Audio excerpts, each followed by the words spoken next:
mendukung suasana pangan. Salam sehat dan juga salam sejahtera untuk kita semua. Puji dan syukur kita panjatkan kehadirat Allah Subhanahu wa Ta'ala karena atas berkat dan rahmatnya kita dapat berkumpul pada kondisi yang baik di hari ini. Pada kesempatan yang berbahagia ini, BSI PSDLP mengadakan sosialisasi online yang berjudul SNI Kesesuaian Lahan, Komoditas Pertanian Mendukung Swasembada Pangan. Acara pada pagi hari ini akan dibuka oleh Ketua Kelompok Layanan Standar Instrumen Sumber Daya Lahan Pertanian dan Perubahan Iklim Pertanian BSI PSDLP kepada Bapak Anggi Herfani SP MSC. Kami persilahkan. Baik, terima kasih Mas Oka. Mas Frans, suara saya terdengar ya Mas? Sudah terdengar jelas, Terdengar Pak, Pak? dengan jelas. Selamat pagi. Baik, terima kasih Mas Oka, Bapak Ibu sekalian. Assalamualaikum warahmatullahi wabarakatuh. Semoga kita semua dalam keadaan sehat untuk bisa mengikuti kegiatan sosialisasi online yang ke-9 dari BSI PSDLP terkait dengan SNI Kesesuaian Lahan Komoditas Pertanian Mendukung Swasembada Pangan yang akan disampaikan oleh Pak Frans dan dimoderatori oleh Pak Oka. Bapak Ibu, BSI PSDLP merupakan eselon 2 di bawah Kementerian Pertanian yang memiliki TUSI, tugas dan fungsi terkait dengan pemetaan yang salah satu outputnya adalah kesesuaian lahan. Jadi, apakah lahan-lahan yang akan Bapak usahakan atau yang sudah Bapak usahakan ini bisa sesuai untuk komoditas tertentu, khususnya untuk komoditas yang mendukung komoditas-komoditas utama yang mendukung pertumbuhan atau strategis dari pemerintah Indonesia. Jadi Bapak Ibu, pagi ini kita sama-sama akan mendengarkan bagaimana pengelolaan lahan atau bagaimana lahan tersebut nanti suitable atau sesuai untuk beberapa komoditas dalam kaitannya dengan swasembada pangan yang akan disampaikan oleh Pak Frans. Bapak Ibu, jika ada yang yang ingin ditanyakan nanti terkait dengan apa yang disampaikan oleh Pak Frans, silahkan jangan sungkan-sungkan untuk bertanya. Kalau memang nanti waktunya sudah habis atau ketika belum mendapatkan ide terkait dengan pertanyaan dan sebagainya, silahkan dicatat, bisa langsung menghubungi di media sosial kami di BSI PSDLP, silahkan di googling, kemudian disampaikan pertanyaannya, akan kami layani sebaik-baiknya. Demikian untuk selanjutnya silahkan Pak Oka dilanjutkan acaranya. Pak Frans mohon nanti disampaikan. Semoga apa yang kita kerjakan hari ini menjadi berkah buat kita semua. Terima kasih. Saya kembalikan ke Pak Oka. Assalamualaikum warahmatullahi wabarakatuh. Waalaikumsalam warahmatullahi wabarakatuh. Terima kasih kepada Bapak Anggi Herfani SPMSC atas sambutan hangat dan juga pembukaan. Bapak dan Ibu hadirin sekalian, izinkan saya memperkenalkan diri. Saya Oka Pradita Priyangga, analis standarisasi dari BSIP SDLP Kementerian Pertanian, yang akan memandu dan juga memoderatori kegiatan hari ini. Izin melanjutkan penjelasan dari Bapak Anggi Herfani yang sebelumnya, bahwa BSI PSDLP merupakan salah satu unit pelaksana kerja teknis di bawah lingkup BSIP atau Badan Standarisasi Instrumen Pertanian Kementerian Pertanian. BSI PSDLP memiliki tugas dan juga fungsi melaksanakan pengujian standar instrumen sumber daya lahan pertanian serta perubahan iklim pertanian. Beberapa produk standar sumber daya lahan pertanian yang telah dihasilkan oleh BSI PSDLP antara lain, yang pertama ada SNI 9222 untuk spesifikasi informasi geospasial, survei dan pemetaan tanah detail skala 1/10.000. Lalu yang kedua ada SNI 8473, survei dan pemetaan tanah semi detail skala 1/50.000. Yang ketiga ada SNI 7925, pemetaan lahan gambut skala 1/50.000. Dan yang terakhir SNI 8474, penyusunan peta kesesuaian lahan untuk komoditas pertanian strategis semi detail skala 1/50.000 yang akan dibahas lebih lengkap lagi pada kesempatan kali ini. Sebelum memulai pemaparan, saya akan memperkenalkan rekan saya yang akan menjadi narasumber pada hari ini. Di ruang diskusi saat ini sudah ada narasumber kita, Bapak Franciscus Benhardi Wastuwidya, STP MSc. Beliau adalah analis standarisasi ahli pertama di BSI PSDLP yang bergabung sejak tahun 2022. Beliau meraih gelar sarjana Teknik Pertanian dari Universitas Gadjah Mada tahun 2015 dan Magister Teknik Lingkungan dari Universitas Indonesia tahun 2020.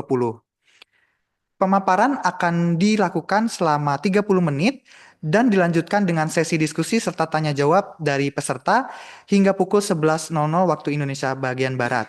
Kepada Bapak Franz, waktu dan tempat dipersilahkan. Baik, terima kasih Mas Oka atas pembukaan dan perkenalannya.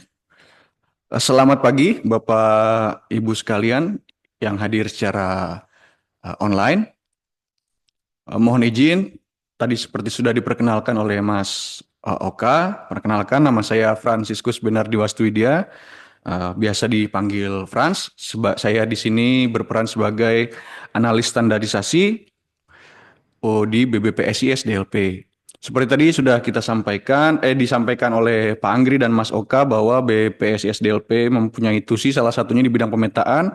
Mungkin beberapa sudah kemarin mengikuti BIMTEK ya. Untuk seri-seri sebelumnya itu lebih banyak yang fokusnya ke pupuk, ke irigasi dan berbagai macam lingkup SDLP lainnya. Nah, pada kesempatan pagi ini izinkan saya untuk dapat memaparkan dan terkait SNI kesesuaian lahan komoditas pertanian mendukung swasembada pangan. Mohon izin kepada Bapak Operator untuk ini share screen, permission.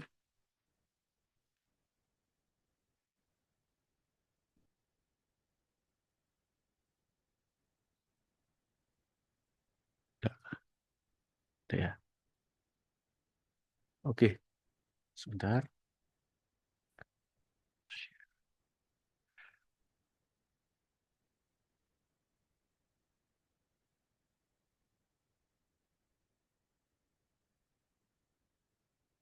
Baik, Bapak Ibu, seperti tadi disampaikan bahwa kita ini selain mempunyai tusi terkait pemetaan, bahwa di BBPSI SDLP ini juga menjadi wali data informasi geospasial tematik yang ditunjuk oleh untuk kegiatan kebijakan satu peta. Kami menjadi pengampu dari IGT yang pertama peta tanah 1:50.000, peta gambut 1:50.000 dan juga peta kesesuaian lahan 1:50.000. Nah, pada kesempatan pagi ini sesuai dengan judul sosialisasi SNI kesesuaian lahan komoditas pertanian untuk mendukung swasembada pangan. Bukan, ini beda lagi. Atau Jadi ya, aku udah ini. pada hari ini Bapak Ibu kurang lebih kita mempunyai tiga keywords. Yang pertama adalah standarisasi, kemudian ada kesesuaian lahan dan juga swasembada pangan. Kita pada hari ini akan sedikit membedah secara singkat ya, singkat-singkat saja terkait apa sih keterkaitan antara standarisasi, kesesuaian lahan dan juga bagaimana pengaruhnya terhadap swasembada pangan itu sendiri. Untuk yang pertama kita masuk dulu ke bagian standarisasi. Standarisasi itu apa sih? Kita mungkin sering ya lihat Bapak Ibu kalau kaitannya di dalam produk itu kan misalnya ada helm SNI, ada kabel SNI atau barang-barang lain yang SNI itu yang sudah terstandar itu sebetulnya apa maknanya kan seperti itu. Jadi mengutip dari Undang-Undang Nomor 20 Tahun 2014, standarisasi itu secara definisi adalah proses merencanakan, merumuskan, menetapkan, menerapkan, memberlakukan, memelihara, dan mengawasi standar yang dilakukan secara tertib dan bekerja sama dengan semua stakeholder. Jadi standar itu sebetulnya tidak hanya SNI. SNI itu adalah salah satu standar yang berlaku secara nasional. Di atasnya ada yang berlaku secara regional, mungkin untuk seperti di ASEAN mungkin ada standar sendiri, atau di Uni Eropa mungkin ada sendiri, dan juga ada yang berlaku secara internasional. Seperti misalnya kita sering mendengar ISO, atau misalnya di barang-barang elektronik IEC, atau di pangan itu ada kodeks. Nah, seperti itu. Itu adalah standar-standar yang berlaku baik secara internasional, regional, ataupun nasional.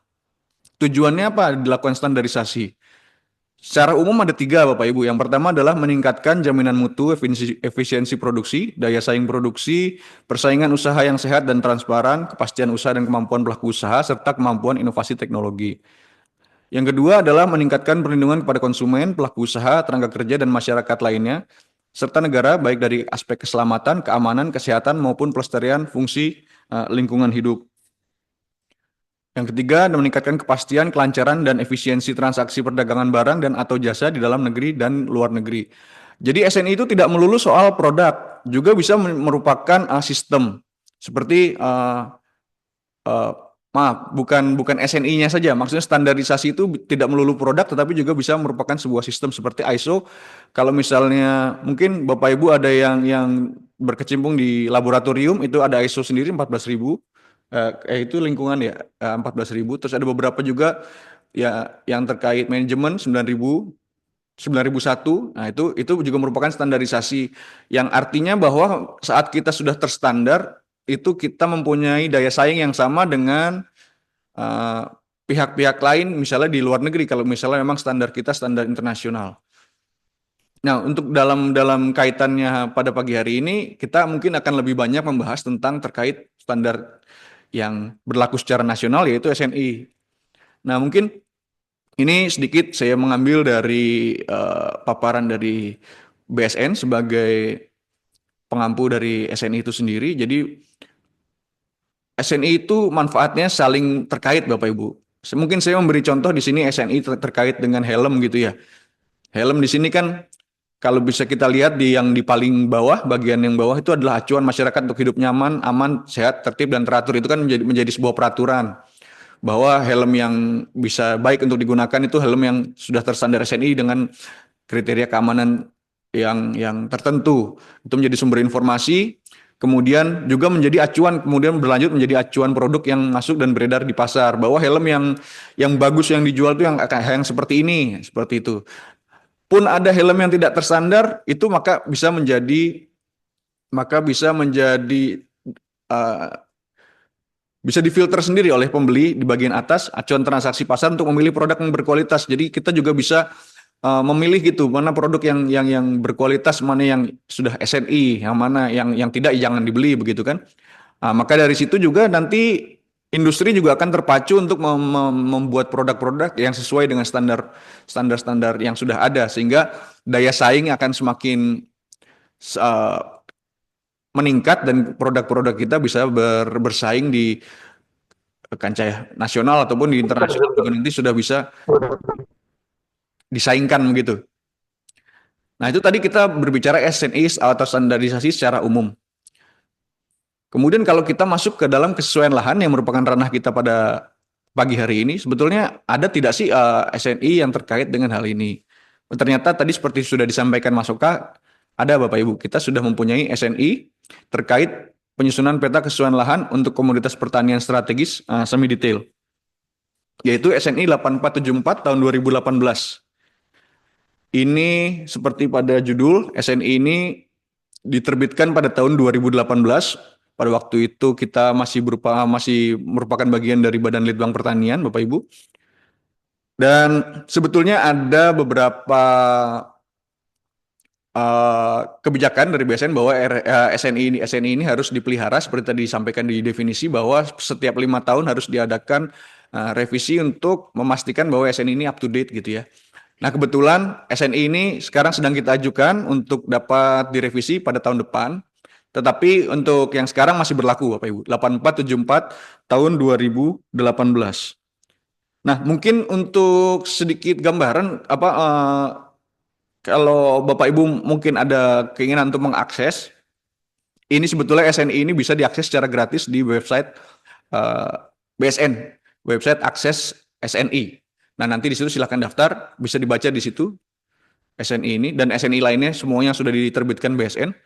Tetapi tidak bisa di-download karena kalau di-download itu nanti kebijakan dari negara adalah ini dokumen yang berbayar begitu. Jadi bisa dibaca saja di situ, nanti mungkin sembari kita membahas ada yang mau lihat dokumennya secara lengkap seperti apa bisa diakses di situ. Baik. Kita bedah satu persatu ya Bapak Ibu. Tadi kan dengan judul SNI ya, penyusunan peta kesesuaian lahan. Pertama, apa sih peta kesesuaian lahan itu? Yang pertama, secara definisi yaitu peta yang menyajikan informasi kesesuaian suatu hamparan lahan untuk ditanami suatu komoditas tertentu. Sebetulnya cukup jelas ya untuk judulnya itu sendiri, peta kesesuaian lahan definisinya seperti apa cukup jelas. Manfaatnya apa? Yang pertama, eh, untuk memberikan informasi lahan yang sesuai untuk suatu komoditas.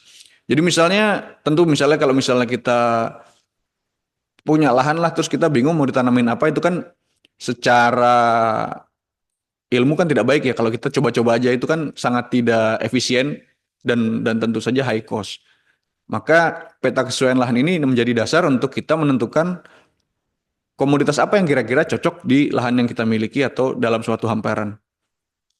Yang kemudian yang kedua adalah ini dapat manfaatnya adalah memberikan indikasi paket-paket rekomendasi pengelolaan agar pertumbuhan tanaman optimal dan berkelanjutan. Mungkin lahan-lahan yang kita miliki tidak 100% ideal. Mungkin ada kekurangannya, mungkin apakah lahannya kurang air atau kurang nutrisi lahannya. Jadi melalui peta kesesuaian lahan ini bisa dikaji lebih lanjut kira-kira treatment apa yang bisa kita gunakan, kita lakukan untuk dapat mengoptimalkan pertumbuhan tanaman yang kita usahakan, seperti itu, yang kita budidayakan. Kemudian yang ketiga adalah dapat digunakan sebagai dasar arahan pengembangan komoditas pertanian dan keperluan teknologi pengolahan lahan di masing-masing daerah. Ini berkesinambungan dengan dua manfaat yang tadi, bahwa ini dapat digunakan sebagai dasar arahan pengembangan komoditas. Namun yang juga perlu menjadi catatan bahwa peta kesesuaian lahan ini tidak menggambarkan status kawasan. Artinya peta kesesuaian lahan ini hanya menggambarkan apakah lahan itu sesuai atau tidak terkait dengan potensi luasan lahan dan juga rekomendasi. Itu tentu memerlukan kajian lebih lanjut. Namun peta kesesuaian lahan ini dapat dijadikan sebagai dasarnya. Seperti itu. Kembali lagi ke dokumen SNI 8474 2018 terkait kesesuaian lahan. Di sini tentu ada ruang lingkup ruang lingkup pembahasan dari SNI tersebut. Yang pertama, standar ini menetapkan metode penilaian penyusunan peta kesesuaian lahan seperti tadi saya sampaikan, bahwa ini adalah peta kesesuaian lahan, bukan potensi ataupun rekomendasi untuk komoditas pertanian strategis tingkat semi detail skala 1:50.000. Nah, di sini skala menjadi kata kunci juga penting, karena 1:50.000 itu dapat dimungkinkan bahwa tingkat akurasinya masih berada pada semi detail. Artinya untuk skala operasional tentu masih harus ada perencanaan lebih lanjut. Jadi untuk pengambilan keputusan di tingkat daerah ini dapat menjadi dasar awal. Nah, tadi juga disebutkan komoditas pertanian strategis. Pada dokumen ini, komoditas strategis yang kita maksud itu terdiri dari 9 komoditas, yaitu padi, jagung, kedelai, bawang merah, cabai merah, tebu, kelapa sawit, kakao, dan hijauan pakan ternak. Dan juga untuk metode penilaian kesesuaian yang kita gunakan, mungkin dari Bapak Ibu sekalian sudah familiar bahwa di penilaian kesesuaian lahan itu terdapat beberapa metode lain, seperti parametrik, penjumlahan, atau pencocokan. Nah, pada dokumen ini digunakan metode penilaian kesesuaian, yaitu metode matching atau pencocokan. Nah, sebetulnya dokumen ini merupakan turunan dari petunjuk teknis dari yang sudah kita keluarkan juga dari waktu itu kita masih di Badan Litbang, yaitu dengan judul yang sama, Pedoman Penilaian Kesesuaian Lahan untuk Komoditas Pertanian Strategis tingkat semi detail skala 1:50.000. Dan ini juga komoditas pertaniannya juga sama, dan metode yang digunakan memang juga sama. Nah, kemudian pada tahun 2018 dokumen ini kita naikkan menjadi dokumen standar nasional Indonesia. Seperti itu kurang lebih mungkin historinya dari dokumen ini. Nah, tadi kita membicarakan terkait metode matching, pencocokan gitu ya. Sebetulnya apa yang dicocokkan gitu metodenya? Dalam menggunakan metode ini ada apa sih yang dicocokkan apa dengan apa? Nah, jadi sebetulnya ada dua yang kita mencocokkan antara parameter kualitas lahan itu dicocokkan dengan kriteria kesesuaian. Jadi yang pertama adalah parameter kualitas lahan dan karakteristik lahan. Jadi dalam suatu lahan itu untuk melakukan penilaian ini kita memerlukan sifat-sifat fisik lahan atau tanah dan lingkungan yang kemudian kita rinci ke dalam kualitas lahan seperti di tabel sebelah kanan itu, yang tabel nomor kolom kedua ya, kualitas lahan. Dan kemudian dirinci lagi menjadi satu atau lebih karakteristik. Nah, data-data ini dapat dipenuhi dari hasil survei dan pemetaan tanah. Nah, maka dari itu Bapak Ibu, dari dokumen SNI ini 8474 ini sebetulnya sebagian besar dasarnya adalah peta tanah yang kita juga mengeluarkan. SNI-nya juga ada peta tanah 1:50.000. Nah, informasi-informasi ini kita dapatkan dari peta tanah itu sendiri, temperatur, ketersediaan air, ketersediaan oksigen, media perakaran, retensi hara tersedia, dan sampai nomor 13. Parameter ini yang akan kita cocokkan dengan kriteria kesesuaian untuk masing-masing komoditas. Nah, jadi untuk kriteria kesesuaian ini adalah nilai parameter persyaratan tumbuh yang diperlukan sebuah komoditas pertanian tertentu. Saya berikan contoh Bapak Ibu, di sebelah kanan ada kriteria kesesuaian padi gogo. Di situ ada 4 tabel, S1, S2, S3, dan N. Di masing-masing tabel itu dia memperlihatkan range atau rentang kondisi-kondisi yang masuk ke dalam kelas kesesuaian lahan yang bersangkutan. Seperti misalnya temperatur rata-rata untuk padi gogo itu 24 sampai 29, artinya dia masuk ke dalam kelas S1. Kemudian 22 sampai 24 dia masuk ke dalam kelas S2, atau 29 ke atas dia sampai ke 32 dia masuk ke kelas S2. Itu terus sampai ke bawah sampai untuk masing-masing karakteristik lahan dia mempunyai range sendiri yang terbagi menjadi 4 kelas, S1, S2, S3, dan N. Apa sih sebetulnya kelas kesesuaian itu, maknanya seperti apa? Nah, jadi kelas kesesuaian itu dibagi menjadi 4 dalam dokumen ini, dan memang kita secara umum kita biasa membagi menjadi 4 kelas. Yang pertama S1 S1 itu sangat sesuai, S2 cukup sesuai, S3 sesuai marginal, dan N tidak sesuai. Nah, kita mulai yang pertama S1 ini sebetulnya adalah kondisi ideal yang kita inginkan ada untuk kalau kita mau bercocok tanam gitu ya, artinya semuanya mendukung. Mungkin kalau Bapak Ibu dulu suka dengar lagu Kus Plus itu, tongkat kayu dan batu jadi tanaman, itu berarti tanahnya S1 ini. Karena lahan ini tidak mempunyai faktor pembatas yang berarti atau nyata terhadap penggunaan secara berkelanjutan, atau faktor pembatas yang bersifat minor dan tidak akan mereduksi produktivitas lahan secara nyata. Jadi ya sudah, lahan itu sudah sesuai, artinya tidak usah diapain, kita cukup nanam saja, itu kemungkinan besar tumbuh S1 itu. Dan produktivitasnya bagus. Nah, cuma seperti hal-hal lainnya di dunia ini, kondisi ideal itu kan sangat jarang ya tercapai. Di atasnya, dalam hal ini di bawahnya berarti ya, di bawahnya S1 itu ada kemudian kelas kesesuaian lahan, yaitu S2 cukup sesuai. Di sini lahan-lahan ini mempunyai faktor pembatas. Faktor pembatas itu tadi seperti apa sih? Maksudnya yang tadi seperti mungkin Bapak Ibu memperhatikan pada saat saya memperlihatkan parameter kualitas lahan, mungkin saya kembali sedikit. Nah, parameter kualitas lahan dan karakteristik lahan, ini di samping tulisan temperatur, misalnya kualitas lahan temperatur ada TC, ketersediaan air WA, ketersediaan oksigen OH. Nah, di sini itu menjadi nanti kira-kira mana yang paling yang tidak sesuai, itu menjadi sebuah faktor pembatas. Artinya misalnya S2 tapi dia di lahan tersebut itu airnya kurang, artinya S2 WA seperti itu. Mungkin juga di lahan lain airnya cukup tetapi haranya tidak ada, maka ditulisnya S2 NA, yang seperti itu disebut dengan subkelas seperti itu. Nah, di sini S2 itu dia mempunyai faktor pembatas yang seperti tadi saya bilang, mungkin faktor pembatasnya bisa 2, bisa 3. Mungkin bisa ketersediaan air, bisa tingkat kelerengannya terlalu tinggi, mungkin bisa haranya tidak tersedia dan sebagainya.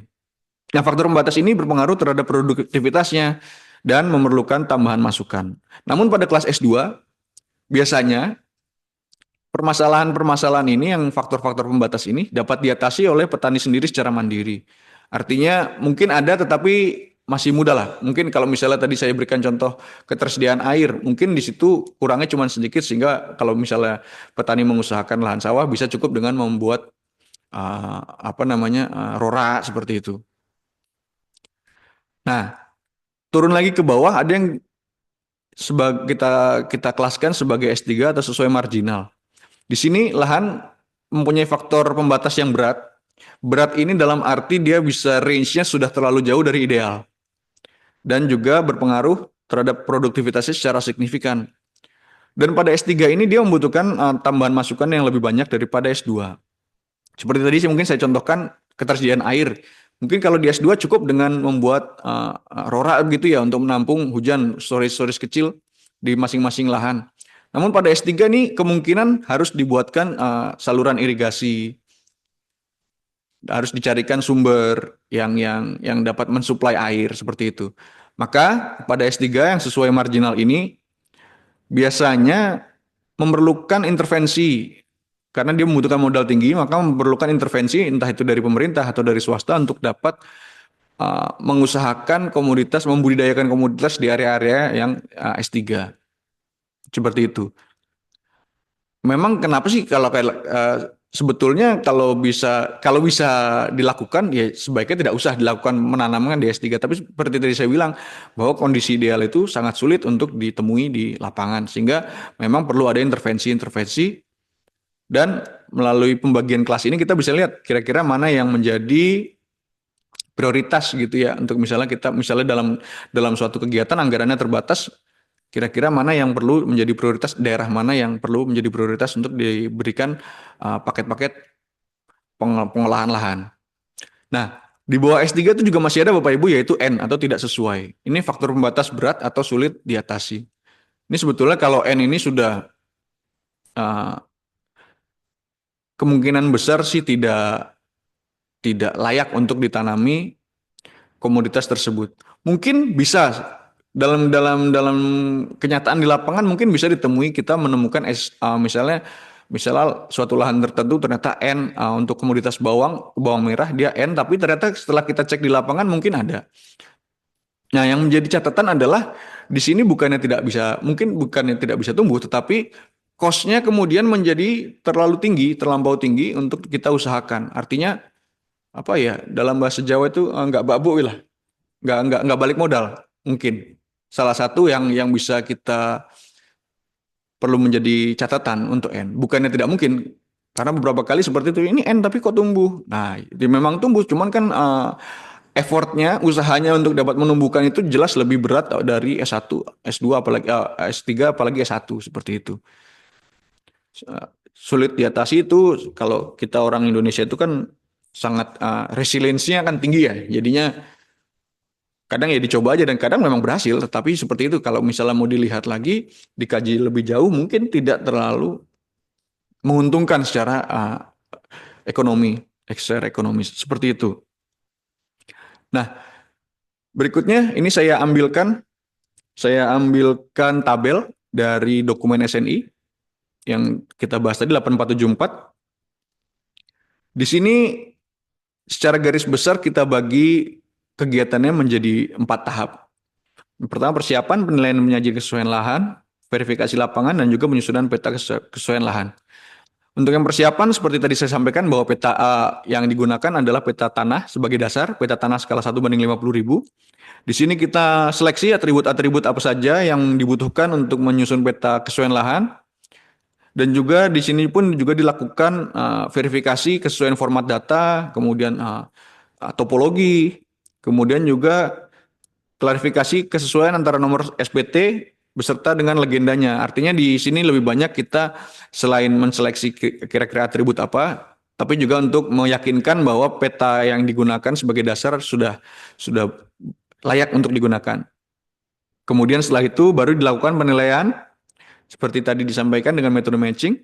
Bapak Ibu mungkin kalau misalnya ingin melihat secara lebih lengkap itu di dokumen SNI 8474 ini diberikan apa namanya contoh untuk gambarannya seperti apa. Contoh pelaksanaan metode matching itu sendiri ada di dalam dokumen ini. Nah, nanti untuk masing-masing SPT akan dilakukan penilaian kesesuaian. Nanti akhirnya akan menghasilkan data tabular gitu ya. SPT 1 itu kira-kira kelasnya apa.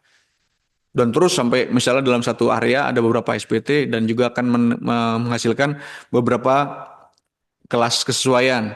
Dan itu nanti akan kita sajikan penyajian kesesuaian lahan itu dalam peta kesesuaian lahan sementara.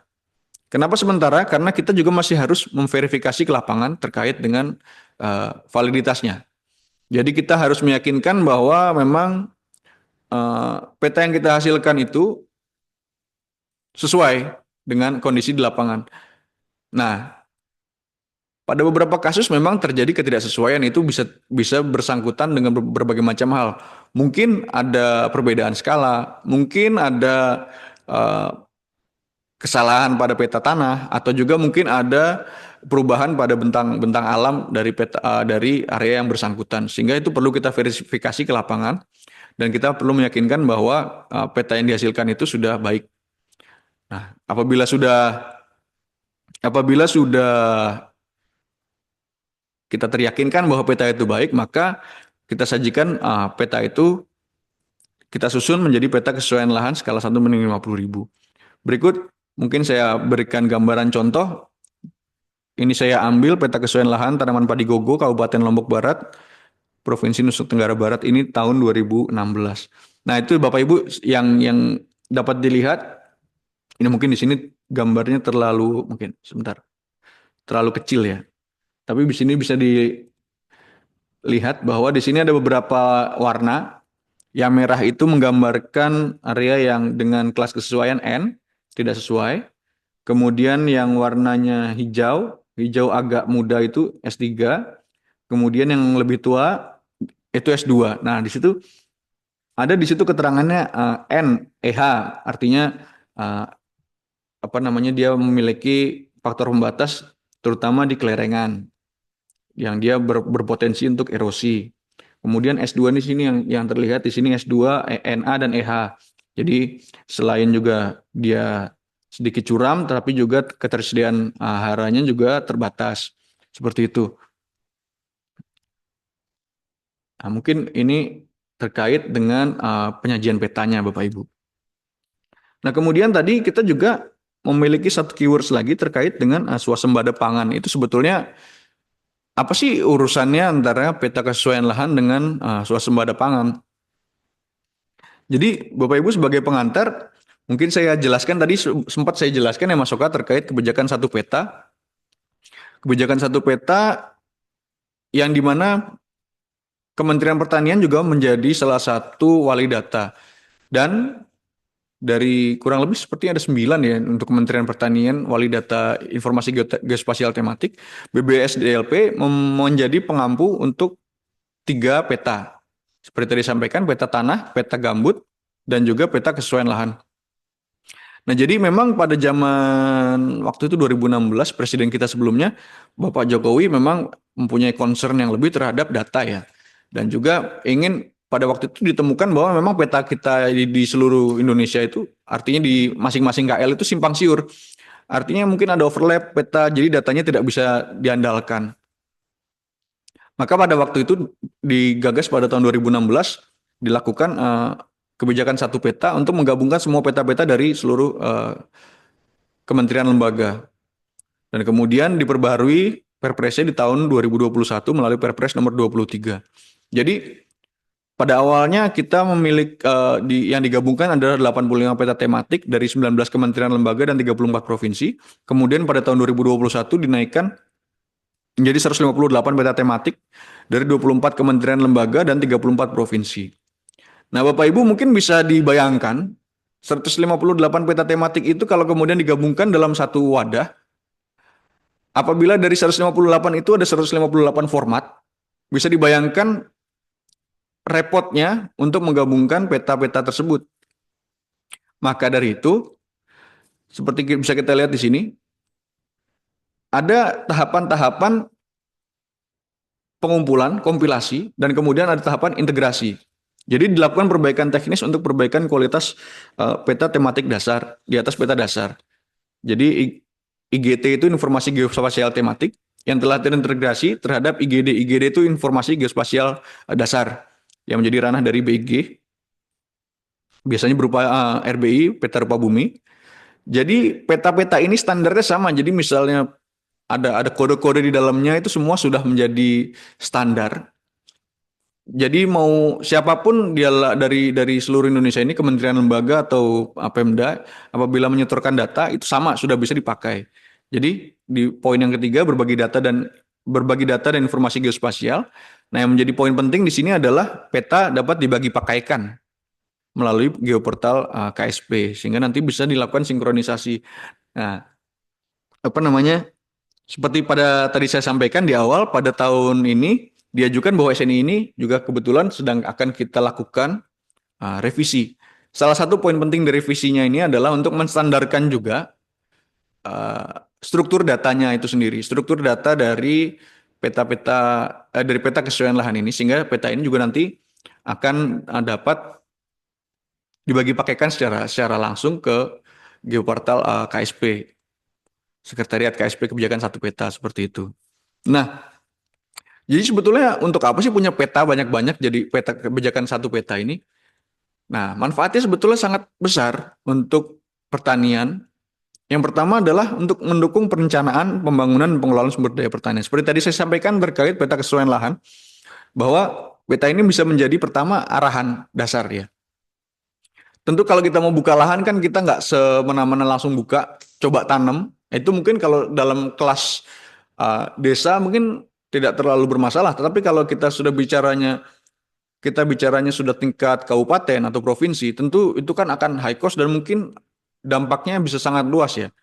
Jadi dalam melakukan pembukaan lahan terkait program-program strategis pertanian, tentu saja membutuhkan perencanaan yang matang. Jadi melalui peta kesesuaian lahan ini tentu saja dapat menjadi dasar untuk menentukan komoditas apa yang kira-kira dapat ditanami di suatu area tertentu. Jadi seperti yang disampaikan, kalau misalnya ternyata di sini lahannya untuk komoditas padi itu N, ya jangan dibuka lahannya untuk menanam padi gitu kan, mungkin bisa dicoba untuk tanaman yang lain seperti itu. Juga kemudian peta ini juga bisa digunakan untuk memantau perubahan dan perkembangan kondisi lahan pertanian. Jadi memang peta ini kan memiliki kewajiban untuk terus diupdate ya secara 5 tahun.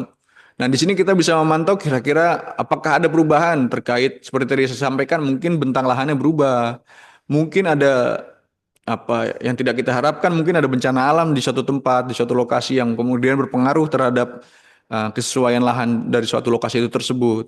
Nah, melalui penyajian dalam bentuk peta ini kita jadi dapat melihat penyajian melalui data spasial ini kita dapat melihat luasan atau lokasi mana saja yang terdampak yang berubah seiring dengan berjalannya waktu. Kemudian juga ini manfaat berikutnya adalah dapat membantu untuk pengambilan keputusan yang lebih tepat dan efektif.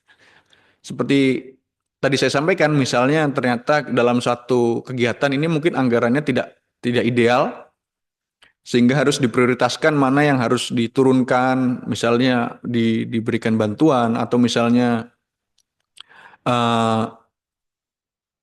treatment mana saja yang harus didahulukan. Nah, itu bisa melalui arahan dari peta ini.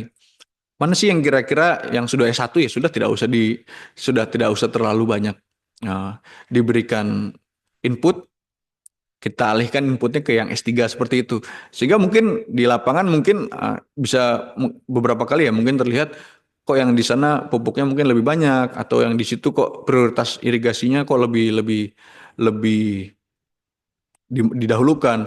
Ya, apa namanya? Dari beberapa faktor mungkin salah satunya adalah faktor pengambilan keputusan berdasarkan pertimbangan peta-peta ini. Jadi mungkin di satu daerah dipertimbangkan eh, lebih butuh input daripada daerah area-area lainnya sehingga diprioritaskan. Nah, kemudian juga peta ini juga dapat digunakan untuk mengevaluasi capaian dan dampak dari program-program pertanian. Secara teori seperti tadi disampaikan bahwa kelas kesesuaian itu seharusnya berkorelasi dengan produktivitas, berkorelasi dan memiliki hubungan sebab akibat gitu ya. Artinya kalau misalnya dia S1 seharusnya produktivitasnya lebih tinggi daripada S3.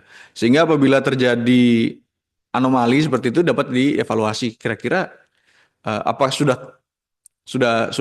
betul seperti itu atau mungkin program-program yang tadi dijalankan kurang sesuai, kurang tepat sasaran. Nah, sehingga peta kesesuaian lahan ini sangat bermanfaat dan sangat berguna untuk kita dapat menentukan arah kebijakan dari pemerintah. Sehingga itu juga yang menjadi salah satu dukungan dari BBSDLP, terutama melalui peta kesesuaian lahan ini yang sudah kita standarkan menjadi standar nasional Indonesia untuk dapat membantu mendukung swasembada pangan yang juga sekarang sedang digalakan oleh Bapak Presiden baru kita yang menjadi salah satu concern utamanya. Jadi di situ menjadi suatu faktor penting peta kesesuaian lahan kita ini dalam mewujudkan swasembada pangan di Indonesia. Mungkin itu Bapak Ibu sekalian yang bisa saya sampaikan terkait SNI kesesuaian lahan komoditas pertanian untuk mendukung swasembada pangan. Selanjutnya saya kembalikan kepada Mas Oka selaku moderator. Terima kasih. Ya, baik. Terima kasih banyak Bapak Frans atas materinya. Ini sangat menarik sekali. Tadi beberapa poin singkat yang saya sempat catat, yaitu pertama bahwa standar itu tidak melulu hanya tentang produk saja. Jadi tadi dijelaskan bahwa kita mengenal ada standar helm, lalu juga ada standar air minum. Nah, ini tidak hanya produk saja, tetapi juga proses dan juga kegiatan dan juga personal itu bisa terstandar untuk tujuannya itu yaitu untuk menjamin kualitas suatu kegiatan ataupun juga proses. Nah, termasuk dalam hal sumber daya lahan pertanian, ini ada proses ataupun kegiatan penyusunan peta kesesuaian lahan yang harus tersandar untuk memberikan informasi bagaimana suatu lahan itu dapat digunakan untuk budidaya pertanian sesuai dengan kesesuaian ataupun juga kondisi biofisik lahannya. Lalu juga tadi sudah disampaikan ada kebijakan satu peta itu untuk menjamin bahwa setiap peta ataupun juga informasi geospasial yang dihasilkan dari setiap instansi ataupun juga kementerian di Indonesia itu bisa diintegrasikan dan juga diolah, dipelihara supaya dapat dibagi dan juga dipakai oleh masing-masing stakeholder. Kira-kira seperti itu termasuk Kementerian Pertanian di mana BSIP SDLP sendiri ini menjadi wali data ataupun juga menjadi pemelihara ataupun pengelola dari IGT peta tanah skala 1:50.000, peta lahan gambut skala 1:50.000, dan juga peta kesesuaian lahan. Nah, selanjutnya saya akan buka sesi diskusi dan juga pertanyaan. Di sini saya akan membuka untuk 3 pertanyaan terlebih dahulu. Kebetulan di kolom chat ini sudah ada 3 pertanyaan yang saya rasa ini sekilas cukup menarik juga pertanyaannya. Jadi dari pertanyaan dari Pak Nurfianto mungkin nanti saya akan sampaikan lalu juga Bapak bisa memberikan eh, penjelasan lanjut ataupun juga pandangan lebih lanjut mengenai pertanyaan. Nah, jadi pertanyaan pertama yaitu apakah dalam metode penyusunan dalam SNI ini telah mempertimbangkan metode ataupun juga alat instrumen penginderaan jauh dalam pemetaan kesesuaian lahan. Lalu yang kedua, apakah sudah ada list ataupun juga daftar berbagai jenis syarat tumbuh untuk berbagai komoditas selain dari 9 komoditas strategis yang ada di SNI 8474. Lalu yang ketiga, nanti kita lihat bagaimana di sini pertanyaannya bagaimana komoditas pajale ini, tanaman pangan, padi, jagung, dan kedelai ini memiliki secara tumbuh yang sangat sensitif terhadap cekaman abiotik, tetapi ditanam pada lahan-lahan yang S2 hingga N pada wilayah food estate. Nah, mengapa tidak pada lahan S1? Karena S2 dan S3 ini umumnya digunakan untuk tanam perkebunan. Nah, silakan mungkin bisa dijawab oleh Bapak Franz. Baik, mohon izin untuk menjawab Bapak Nurfianto. Terima kasih Bapak atas pertanyaannya, saya coba jawab. Terkait yang pertama, apakah dalam SNI juga mempertimbangkan metode atau alat penginderaan jauh yang digunakan dalam pemetaan kesesuaian lahan? Baik, jadi untuk SNI ini seperti tadi saya sampaikan Bapak, bahwa dasarnya merupakan peta tanah. Nah, untuk metode penginderaan jauh itu digunakan ya pada saat penyusunan peta tanahnya itu sendiri. Artinya dalam SNI ini, SNI 8474 ini, itu murni pada penilaian kesesuaiannya saja. Tetapi, nah seperti tadi saya sampaikan bahwa SNI ini kan memiliki masa berlaku ya untuk direvisi. Kebetulan kemarin peta tanah kita sudah kita revisi pada tahun ini 2024 dan sekarang sedang menunggu untuk disahkan oleh BSN. Itu peta tanah kita, SNI peta tanah kita yaitu SNI 8473. Nah itu kemarin dalam proses untuk merevisi ini karena memang sekalian untuk ada kesempatan untuk kita merevisi, tentu kita mempertimbangkan berbagai macam metode-metode terbaru terkait penggunaan citra satelit atau misalnya menggunakan citra-citra metode penginderaan jauh yang sudah digunakan, yang lebih baru, yang lebih update. Nah, itu mungkin itu untuk jawaban pertama terkait dengan SNI ini apakah sudah mempertimbangkan metode penginderaan jauh. Jadi untuk dokumen ini sendiri tidak ada di sini Bapak, tetapi sebagai dasar dari metode penilaian kesesuaian yaitu peta tanahnya itu sendiri. Nah, disitulah baru kita mempertimbangkan terkait dengan metode penginderaan jauhnya. Kemudian yang kedua, apakah saat ini sudah ada list atau pengembangan berbagai jenis syarat tumbuh komoditas? Karena sepertinya di paparan komoditasnya ada 9. Betul Bapak? Untuk dokumen ini komoditasnya cuma 9. Seperti yang saya sampaikan pada ruang lingkup dokumen ini. Nah, tetapi kami dari BBS DLP juga sudah mengeluarkan petunjuk teknis untuk penilaian kesesuaian lahan. Itu yang kita keluarkan di tahun 2011, petunjuk teknis evaluasi untuk komoditas pertanian. Nah, di situ ada lebih banyak lagi Ada lebih banyak lagi komoditas yang digunakan, yang dimasukkan. Di situ bahkan digolongkan berdasarkan komoditasnya sendiri. Nah, jadi untuk dokumen ini mungkin memang waktu itu sebagai bentuk dukungan terhadap kebijakan pemerintah ya waktu itu ya di komoditas-komoditas unggulan. Tetapi untuk komoditas lainnya ada Bapak di petunjuk teknis evaluasi lahan untuk komoditas pertanian. Itu bisa diakses ya Mas Arif ya untuk buku-buku itu juknis itu di kantor BBS DLP seperti itu. Kemudian yang berikutnya Bapak masih Pak Nurfianto ya. Jadi untuk pajale yang sangat sensitif terhadap cekaman antibiotik sehingga lebih sesuai ditanam pada kelas kesesuaian S1 agar lebih menguntungkan. Betul Pak, bahwa memang idealnya itu di S1. Cuman kenapa kemudian ditanami di S2 sampai N?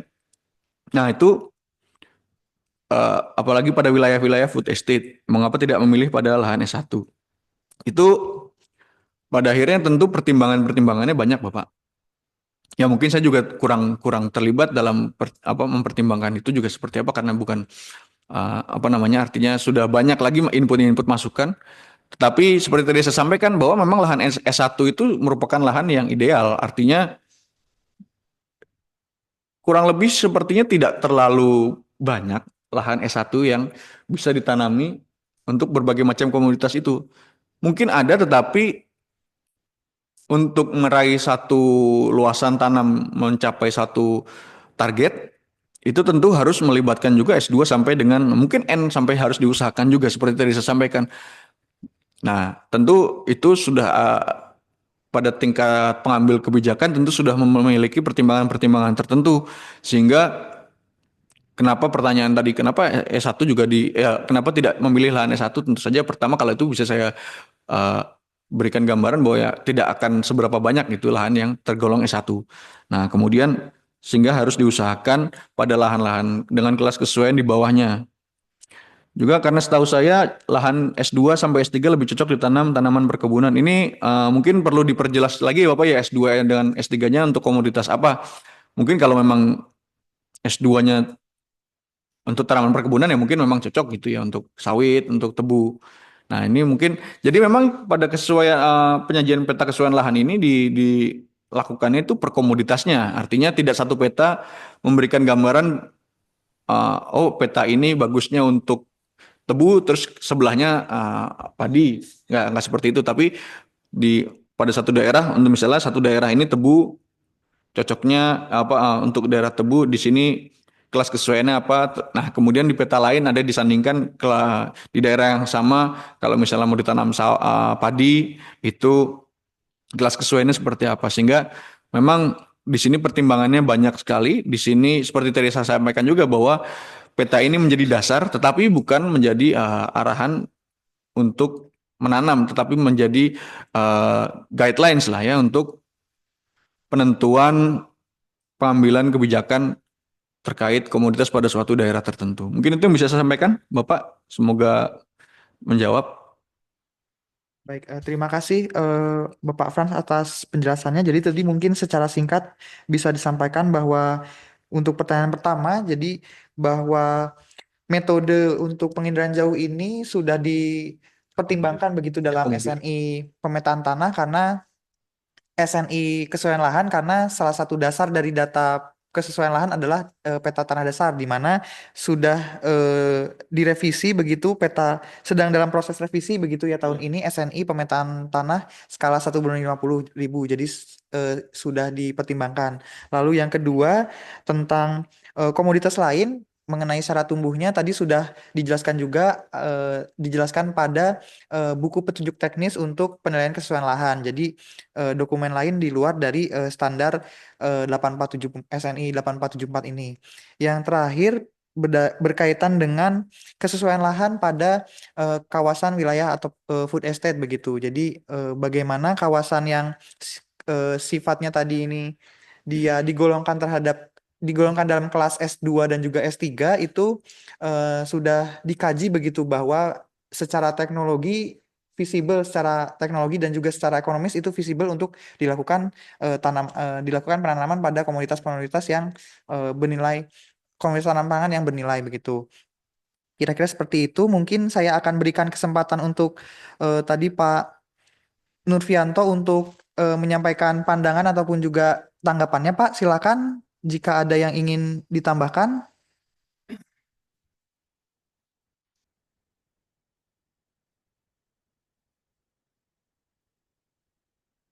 Oh baik, mungkin bisa disampaikan di kolom chat begitu Pak, tanggapannya nanti akan saya bacakan. Lalu selanjutnya, oh sudah cukup pertanyaannya, jadi eh, kira-kira seperti itu, nanti bisa didiskusikan lagi Pak. Lalu untuk mungkin kita buka sesi selanjutnya, ini sudah ada 3 pertanyaan lagi dari Mbak Sukma Agustin dari mahasiswa Universitas Jember. Nah, di sini ada 3 pertanyaan. Yang pertama, bagaimana cara menentukan range kesesuaian lahan untuk masing-masing parameter karakteristik biofisik lahan dan juga tanaman. Nah, jadi bagaimana cara menentukan range-nya?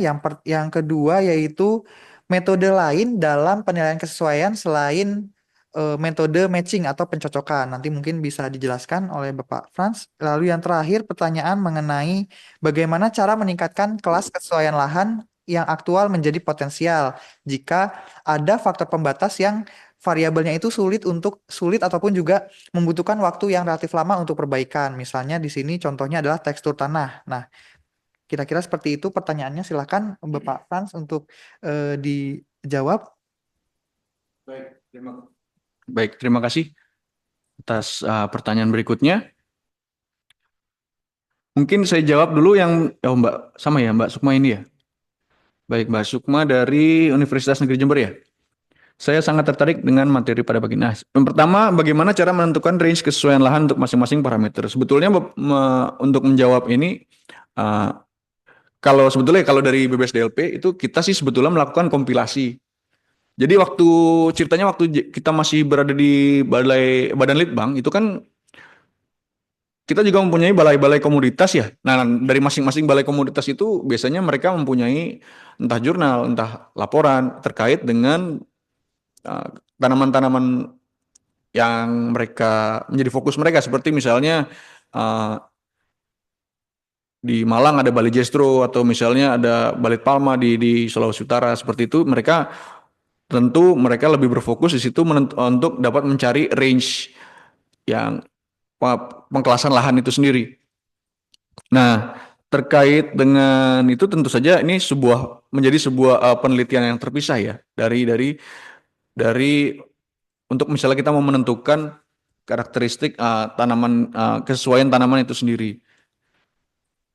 Kalau seperti tadi saya sampaikan bahwa kita di SNI ini hanya ada 9 ya. Tetapi untuk lebih lanjut, itu tadi saya sudah sampaikan bahwa di BBSDLP sendiri juga sudah ada buku petunjuk teknis terkait evaluasi lahan. Kalau saya cek barusan, itu tembakau ada di sini. Jadi mungkin kalau misalnya memang membutuhkan hal tersebut, bisa mengkontak kantor ya Mas Arif ya, karena ini tadi saya cek di website kita juga belum di-up lagi.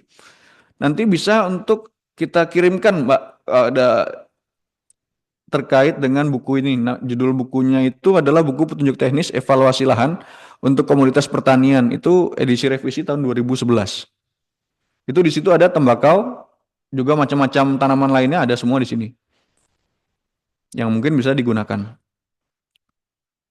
Kemudian pertanyaan kedua, apakah terdapat metode lain selain metode matching? Hal tersebut mengingat bahwa parameter yang dibutuhkan dengan metode matching membutuhkan lebih banyak variabel sifat fisik, kimia maupun kondisi iklim. Ada Mbak, kemarin kita juga sempat berdiskusi terkait dengan pengkajian ulang terkait SNI ini, bahwa di sini ada beberapa metode yang bisa digunakan, yaitu misalnya metode limitasi SIS atau parametrik SIS, seperti itu juga ada.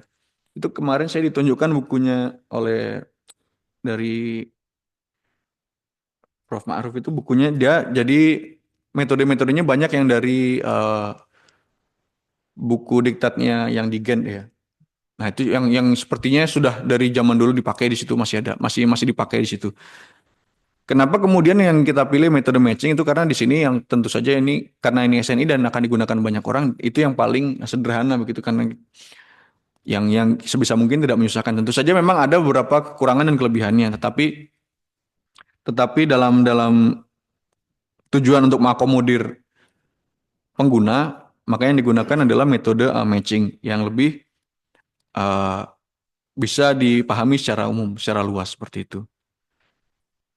Kemudian pertanyaan berikutnya ya, masih ada nih. Bagaimana cara meningkatkan kelas kesesuaian lahan aktual menjadi potensial jika diketahui faktor pembatas berupa variabel yang sulit untuk diperbaiki? Misalnya adalah tekstur untuk membutuhkan waktu perbaikan yang cukup lama.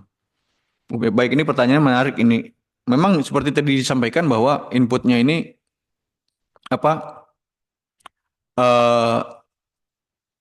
ada beberapa faktor yang memang agak sulit untuk dikendalikan ya, seperti misalnya curah hujan seperti itu kan, misalnya agak sulit juga. Nah, kemarin itu sebetulnya memang tidak diakomodir dalam SN ini untuk bagaimana cara untuk menanggulanginya untuk beberapa faktor-faktor yang cukup sulit. Nah, kemarin juga ada diskusi terkait hal ini. Jadi memang ada sebetulnya secara tidak tertulis, memang ada beberapa faktor yang sulit untuk diperbaiki seperti tadi disampaikan. Nah, itulah juga kenapa kemarin juga ada masukan juga, salah satu masukan untuk pembagian kelas kesesuaian menjadi subkelas N, terutama di N. Itu menjadi kelas kita masukkan di sini akomodir N1 dan N2. Yang dimana N1 itu misalnya masih bisa diusahakan untuk beberapa parameter, tapi yang N2 sudah mutlak lah, tidak bisa diperbaiki. Nah, untuk menjawab itu memang untuk penentuan kesesuaian itu ya apa namanya peningkatan kelas kesesuaian itu ini yang menjadi faktor untuk menjadi bahan diskusi pengambilan kebijakan berikutnya, apakah memang layak untuk atau tidak untuk diusahakan di area tersebut. Kalau memang ternyata memang masih ada lahan lainnya yang dengan faktor pembatas yang masih bisa diusahakan untuk ditanggulangi, sebaiknya memang tidak perlu lagi untuk melakukan eh, pengelolaan di bidang di apa namanya lahan yang dengan faktor pembatas yang agak menyusahkan. Itu makanya tadi seperti tadi saya sampaikan, apabila dalam suatu kegiatan itu eh, lahannya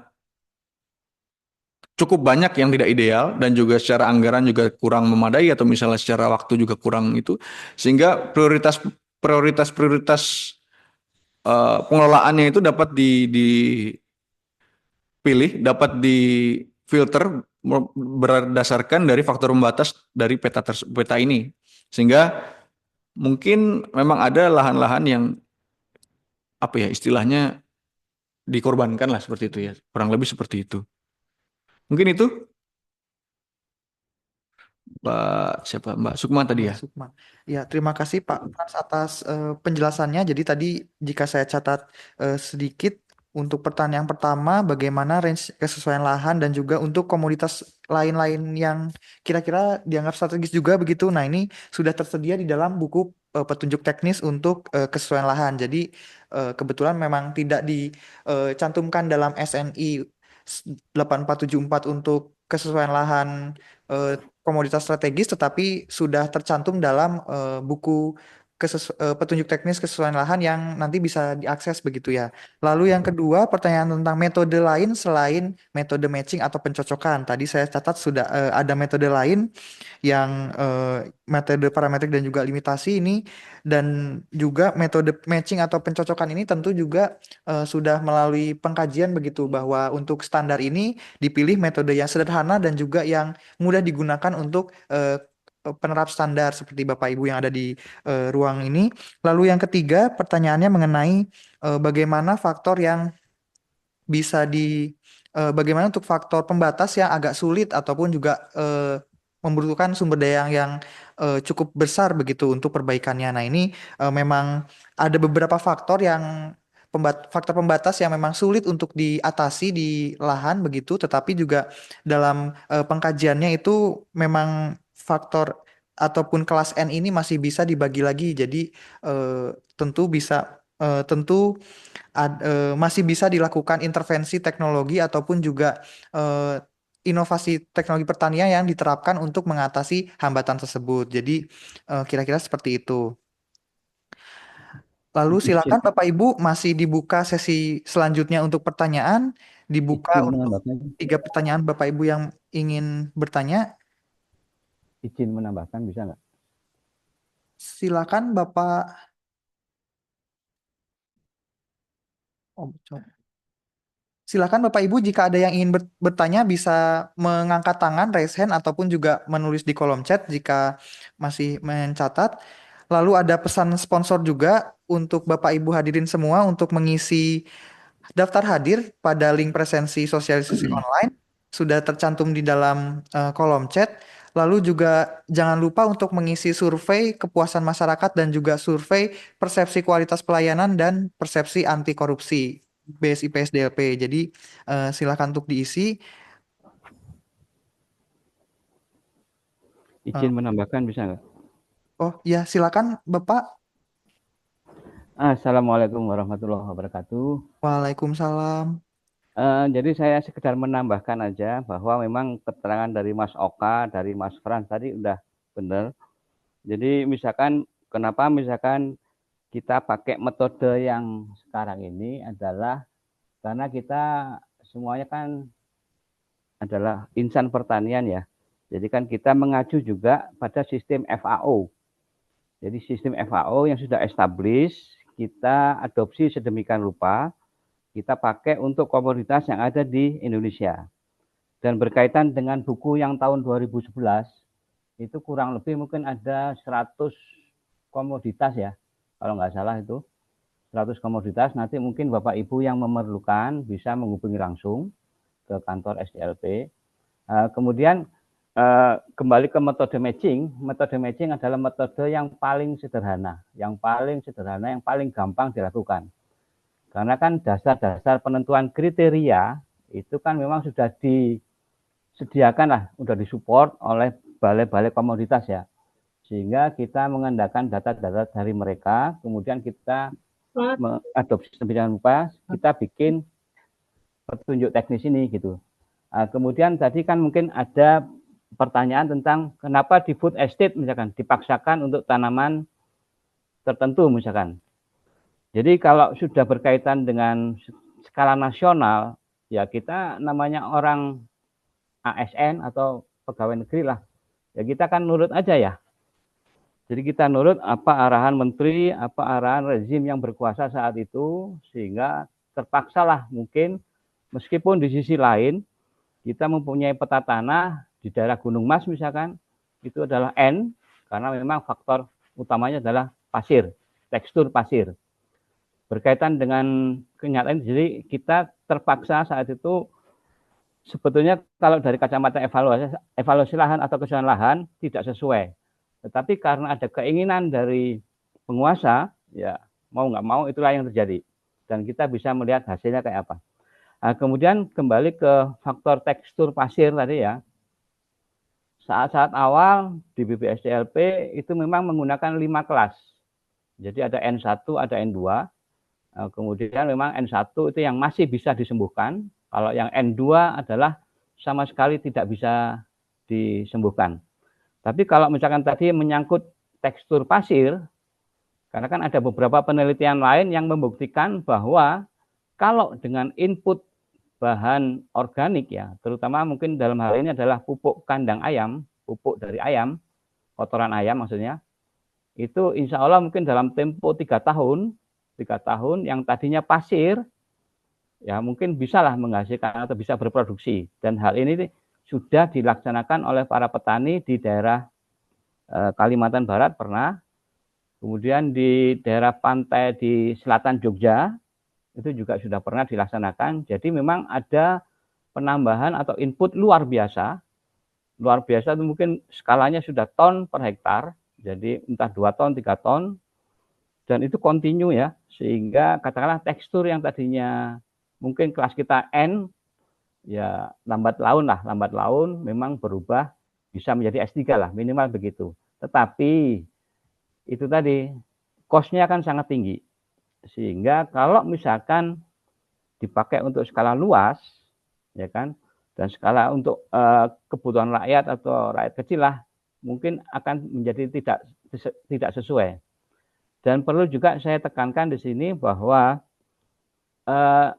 tabel kesesuaian lahan itu hanyalah bersifat fisik ya, belum menyangkut masalah harga.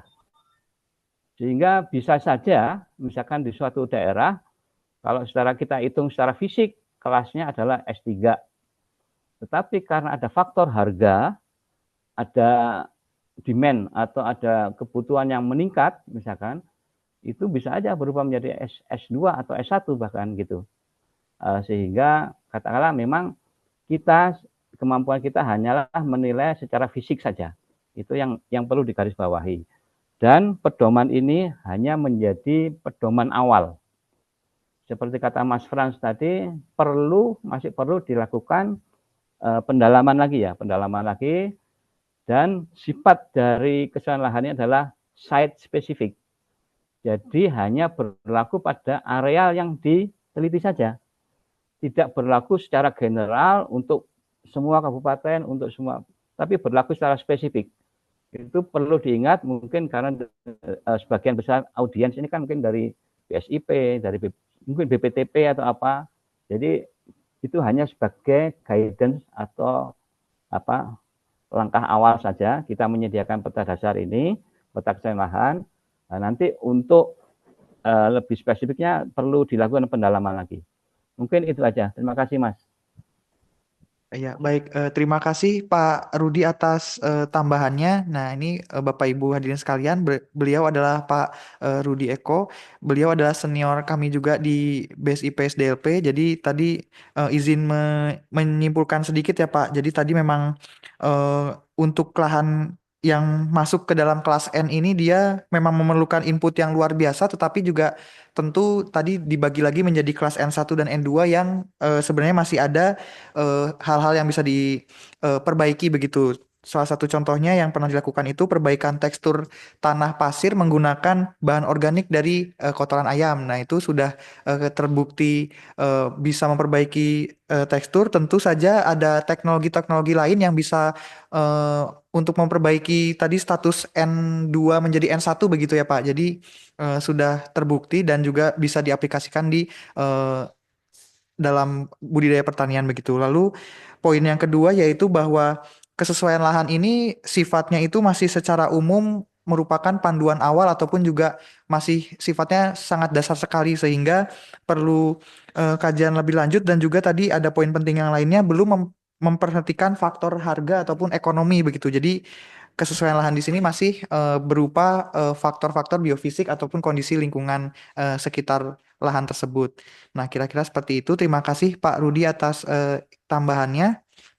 Silakan Bapak Ibu masih dibuka untuk sesi pertanyaan ataupun juga diskusi. Mungkin ada Bapak Ibu yang ingin memberikan pandangan ataupun juga pengalamannya mengenai eh, penggunaan dari peta kesesuaian lahan ini bisa disampaikan untuk kita diskusikan bersama-sama gitu kira-kira.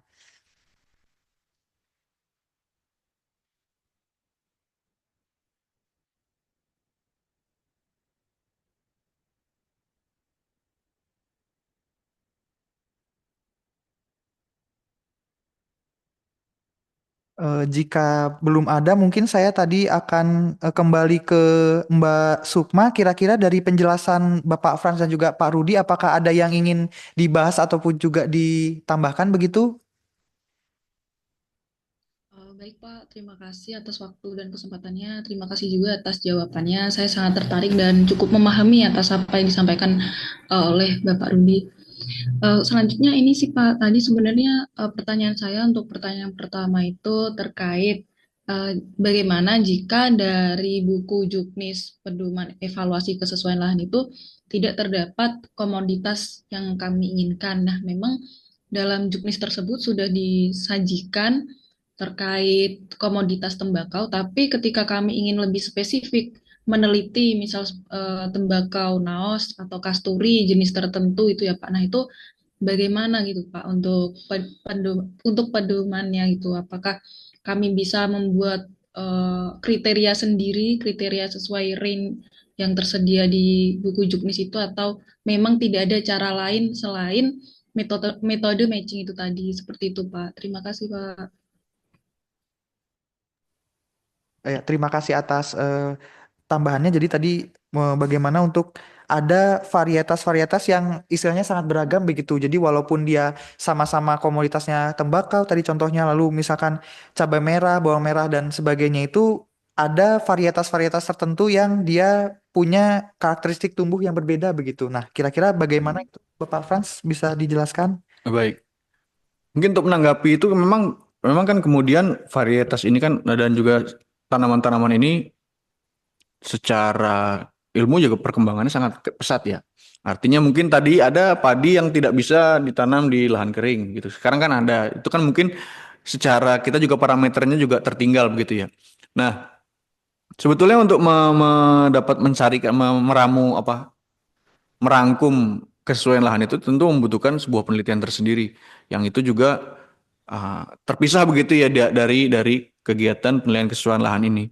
Nah, mungkin kalau untuk secara mandiri mungkin itu akan memakan waktu ya, bukan bukan tidak bisa, tapi juga mungkin makan waktu dengan metode berbagai macam metode yang uh, mohon maaf sebetulnya saya tidak termasuk dalam kompetensi saya untuk menjawab misalnya apa penentuan kelas komoditas ini seperti apa. Nah, tetapi mungkin kalau saya uh, sepengetahuan saya memang itu membutuhkan suatu uh, penelitian tersendiri yang cukup intens dan cukup takes time gitu ya terkait dengan penentuan kesesuaian lahan, Mungkin uh, nambahin.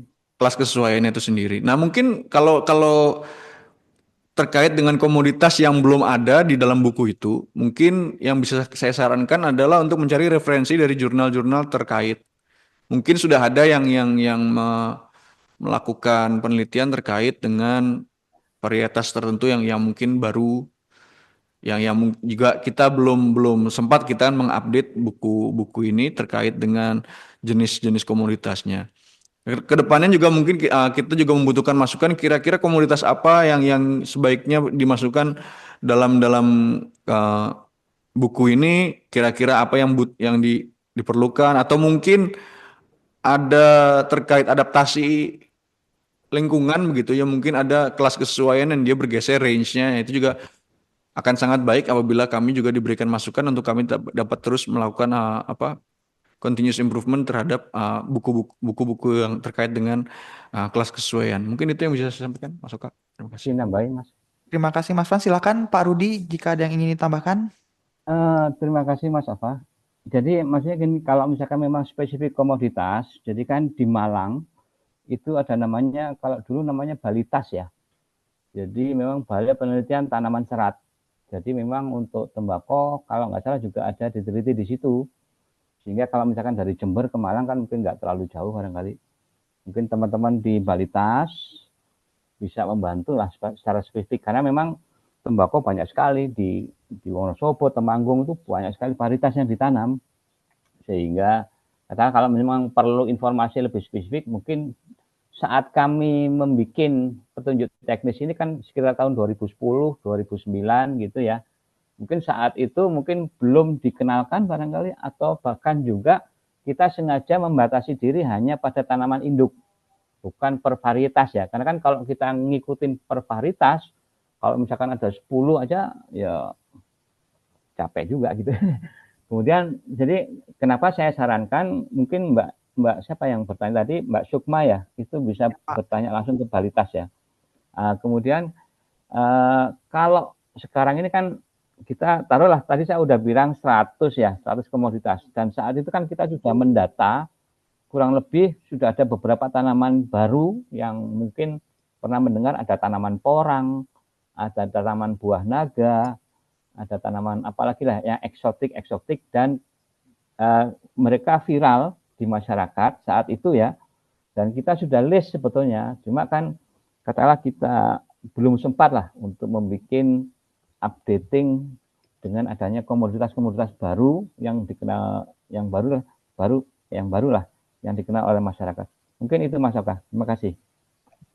Terima kasih Pak Rudi atas tambahannya. Jadi memang tadi sudah dijelaskan oleh Mas Fran juga bahwa memang perkembangan pertanian ini kan sangat dinamis begitu. Jadi adanya perubahan lingkungan itu seperti misalkan kita perubahan kondisi lahan menjadi kekeringan dan sebagainya, banjir dan sebagainya itu tentu mendorong Kementerian Pertanian untuk menciptakan varietas-varietas yang adaptif terhadap kondisi lingkungan begitu. Lalu juga ada varietas yang tentu produksinya lebih tinggi atau lebih rendah emisi. Nah, itu tentu juga memiliki karakteristik parameter tumbuh yang berbeda sehingga tentu memerlukan informasi yang lebih dalam lagi untuk dikaji bagaimana parameter tumbuh yang tepat untuk masing-masing varietas. Kira-kira seperti itu. Lalu silakan Bapak Ibu jika ada yang ingin ditanyakan kembali. Masih saya buka sesi pertanyaan untuk 3 pertanyaan selanjutnya.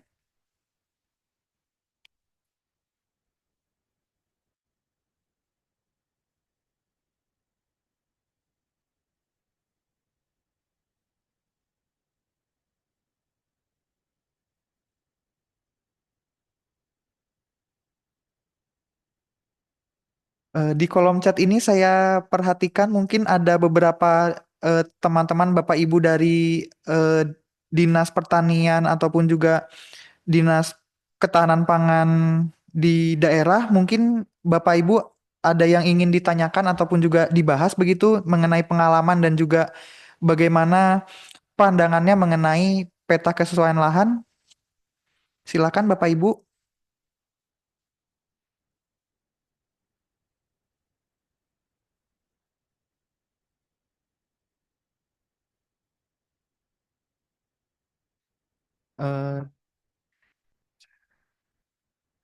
Baik, jika tidak ada mungkin kita sambil berdiskusi saja begitu ya Bapak Frans. Nah, kira-kira ini kan dari SNI 8474 ini kan diterbitkan tahun 2018.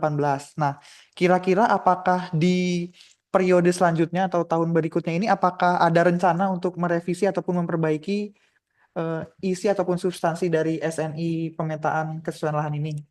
Baik, terima kasih Mas Oka. Betul tadi kita sudah sampaikan juga, sudah kita singgung sedikit terkait dengan keinginan untuk sebetulnya kata revisinya agak kurang tepat ya, karena memang di sini yang ingin kita lakukan adalah menyeragamkan terkait dengan spesifikasi produk datanya, terutama itu. Yang pertama itu tadi yang saya sampaikan terkait dengan uh, atribut data untuk kita bisa bagi pakaikan dengan data-data yang tergabung dalam kebijakan satu peta lainnya. Itu yang pertama yang sebetulnya terutama menjadi concern utama adalah hal itu. Jadi mau kita seragamkan terkait dengan pengumpulan, terkait dengan penyusunan dan juga metadata-metadata yang ada di dalamnya. Lebih bersifat ke teknis pemetaan ya sebetulnya yang menjadi fokus utama. Namun juga kemarin dalam proses kami sempat melakukan audiensi dengan beberapa universitas terkait SNI ini. Kita waktu itu sempat jalan-jalan ke Universitas Unsud, ke UGM, ke UNS, kemudian beberapa lagi IPB, Unpad, Undip. Itu kita juga membahas ada beberapa masukan yang terkait dengan karena mumpung ada waktu kita merevisi ini, jadi ada nggak yang kira-kira kurang dan perlu diperbaiki. Nah itu kemarin ada beberapa diskusi terkait dengan komoditas. Komoditasnya ini apakah mau kita pertahankan di 9 komoditas atau mau kita buka aja semua sesuai dengan evaluasi lahan itu. Nah itu juga masih menjadi pertimbangan kita nanti. Salah satu pertimbangan kita yang akan kita diskusikan di pembahasan revisi SNI ini. Juga kalau terkait metode, sebagian besar sudah setuju bahwa ini sebaiknya metodenya dipertahankan seperti ini karena seperti tadi disampaikan juga oleh Pak Rudi, ini merupakan metode yang paling sederhana sehingga kita kan selain juga kalau dalam dokumen SNI ini kan juga harus mempertimbangkan mengakomodir berbagai macam pengguna ya sehingga itu metode sih masih akan tetap dipertahankan. Mungkin itu masuk. Jadi memang revisi yang yang akan dilakukan di tahun depan itu lebih banyak kepada teknis pemetaannya, teknis pengolahan datanya. Tetapi mungkin juga kalau tadi sempat disampaikan bahwa ini kan kita terkait komoditas, mungkin ada masukan komoditas yang dirasa penting itu kita juga masih bisa menerima masukan-masukan seperti itu untuk nanti ikut kita bahas. Dan juga mungkin Bapak Ibu yang hadir sekalian di sini mungkin ada saran atau masukan terkait SNI ini setelah membaca kok sepertinya ada yang kurang pas, bisa menyampaikan kepada kami sehingga nanti pada periode selanjutnya akan kita masukkan sebagai bahan pertimbangan untuk perbaikan dari dokumen ini. Begitu. Oh, ya jadi tadi berarti istilah revisi itu kurang tepat begitu ya. Iya. Jadi kaji ulang dari SNI 8474 ini untuk menyeragamkan spesifikasi informasi yang disajikan begitu ya, Betul. supaya selaras dengan data-data geospasial yang dikelola dalam KSP begitu ya. Lalu juga tadi sesuai dengan kegiatan standarisasi, jadi meliputi dari pemeliharaan dan juga perumusan ini harus melibatkan stakeholder begitu. Jadi tadi seperti dijelaskan oleh Mas Frans sudah dikaji melalui proses audiensi dengan beberapa perguruan tinggi pertanian di Indonesia begitu. Kita lanjut, di sini ada pertanyaan dari Pak Nurfianto.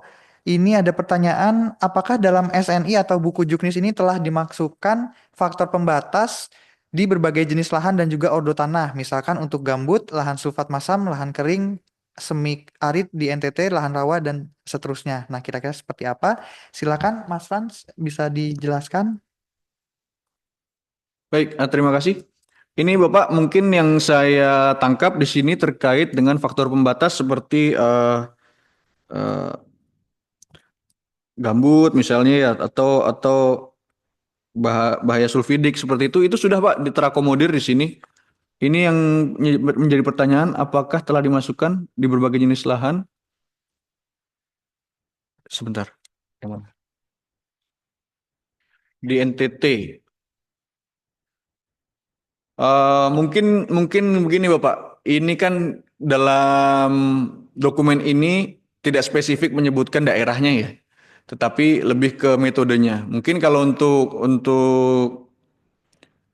apa namanya faktor pembatas di Bapak tanyakan di sini di NTT, tentu di dokumen ini tidak ada Pak. Tapi untuk faktor-faktor pembatas itu sudah diakomodir terkait lahan gambut, bahaya sulfidik, kemudian ketersediaan air itu seperti tadi saya sampaikan. Mohon izin saya share kembali.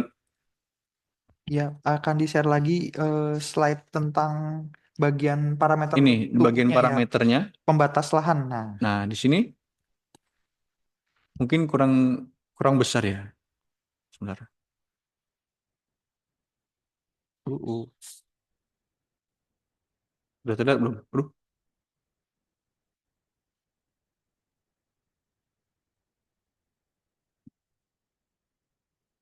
bisa ya terlihat ya. sudah terlihat, mungkin bisa di Bentar. Udah ke slide sebelum. di back coba. Oh ini. Mana nih? Nah, ini dia. Ini di sini untuk secara metode sudah dijelaskan Bapak terkait dengan kualitas lahan, ketersediaan air, media perakaran. Di sini di media perakaran dijelaskan terkait bahan gambut, tanah gambut, di situ kematangan, ketebalan, kemudian bahaya sulfidik itu nomor 9 sudah ada, bahaya longsor, bahaya erosi, bahaya banjir, dan juga penyiapan lahan seperti itu. Itu sudah ada di dokumen, tetapi terkait dengan tadi Bapak tanyakan spesifik daerah di NTT itu tidak ada, Pak. Artinya memang di situ perlu dilakukan pengkajian untuk area tersebut. Mungkin itu yang bisa disampaikan. Tetapi untuk petanya sepertinya bisa ya, ada ya. Tapi tidak ada di dokumen ini, begitu yang bisa disampaikan, Bapak.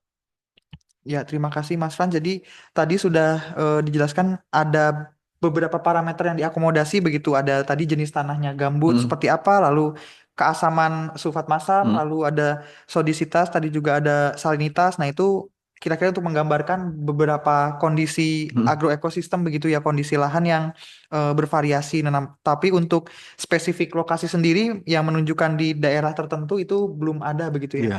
Nah, lanjut, jika ada pertanyaan lagi Pak Nurfianto, lanjutan yaitu untuk lahan basah apakah dipertimbangkan juga karakteristik airnya? Nah, bagaimana penjelasannya Bapak Franz? Baik. Apakah terkait beberapa lahan tersebut adalah lahan basah, apakah dipertimbangkan karakteristik airnya juga? Maksudnya untuk lahan tersebut itu yang mana maksudnya, Pak? Yang di daerah tersebut ya, ada lahan basah, apakah kemudian dipertimbangkan juga karakteristik airnya? Ya Pak, di situ kan di apa namanya? Seperti tadi disampaikan di sini juga ada bahaya banjir atau genangan. Jadi di situ memang akan menjadi apa? Belum di-share Oh, slide. belum di-share ya. Ini dia. Nah, di sini seperti nomor 12 itu bahaya banjir atau genangan. Nah, di situ pH ya yang terutama lahan gambut, lahan rawa. pH-nya di sini yang kita gunakan memang pH tanahnya, Bapak. Jadi untuk itu belum terakomodir di sini. Semua yang apa namanya yang menjadi faktor pembatas itu ada di bagian parameter. Ini 1 sampai 13 ini yang menjadi faktor pembatasnya ya, Bapak ya. Jadi terkait dengan yang di luar ini mungkin belum ada diakomodir dalam dokumen ini. Kemudian asam organik di air gambut. Oke, jadi untuk parameter airnya yang tadi ditanyakan Bapak terutama pH air, asam organik di area gambut itu tidak menjadi parameter atau kualitas karakteristik lahan yang diatur di dokumen ini. Begitu Bapak. Nah, ini bisa juga yang kita sandingkan dengan kriteria kesesuaian. Nah, di sini ada beberapa memang yang apa namanya seperti tadi disampaikan itu eh, faktor-faktor apa saja yang menjadi pembatas itu di sini dijelaskan begitu. Memang kalau yang kemudian disampaikan yang ditanyakan terutama pH air, kemudian asam organik itu tidak menjadi parameter yang diatur dalam dokumen ini. Gitu?